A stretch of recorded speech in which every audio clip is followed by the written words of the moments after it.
You look to your future and go, man, what is that moment going to be like? See, my actions, a lot of the things I do is because I'm thinking about my future. And I'm thinking about that moment when I see Jesus because I realize that everything I do is going to bring either reward or regret. It really is.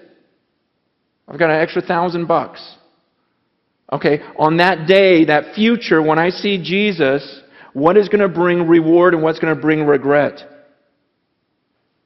I could buy a lot of fun things for myself with that $1,000, but on that day, Paul's saying, I'm just looking at that day, going on that day, maybe I just give it to the poor, because on that day, I'll be rewarded for it, versus, we've all bought things we regret, right? You go, oh, that was a waste of money, that's a waste of money, that's a waste of money. Think about what we're going to say at the end when we stand before God. Are you going to regret the car you drove, regret the house you lived in, regret the clothes you wore, regret, just everything?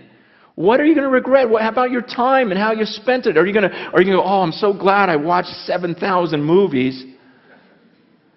Or are you going to regret, wow, I wasted all of that time now? It's about the future. Paul's going, man, what am I going to look forward to at the end? I'm going to bring an illustration this is like the first illustration I did. It was 20 years ago, but I can't think of a better way to explain it. I actually didn't use a rope back then. I used remember computer paper when it was all stuck together and it had the holes on the side that you had to peel off?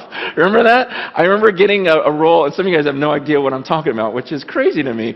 But because that was the best, and it never worked right because of the rolling things. But I remember being a youth pastor, and I put that computer paper all the way around the room, and but I'm going to use a rope now because I can't find that computer paper. Imagine this rope, okay? Pretend this rope just goes on forever, okay? Just imagination. Pretend it goes around the world a few times. It doesn't. It ends at the rock. But let's just imagine this thing goes on forever. Now imagine that this rope is a timeline of your existence. You just exist forever. You see this red part?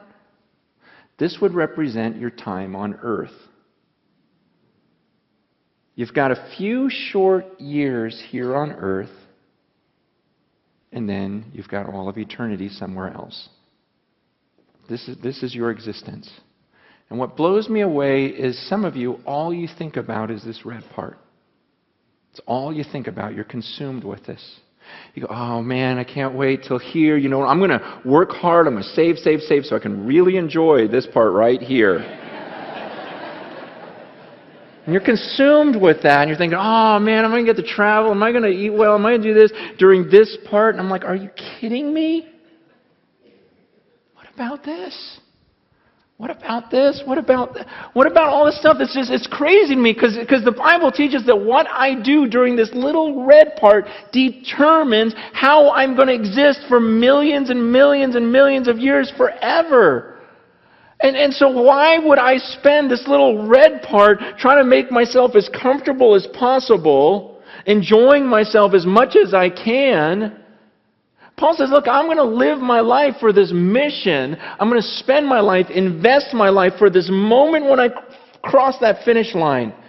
See, I'm going to forget about all this stuff I could enjoy, and I'm not going to look around. I'm going to be like a runner just looking at that moment when I face God, because when I face Him, then I don't get this chance over again. We get one chance at this life on earth, and it can end at any second for any of us. We've got one chance at this, and then comes eternity.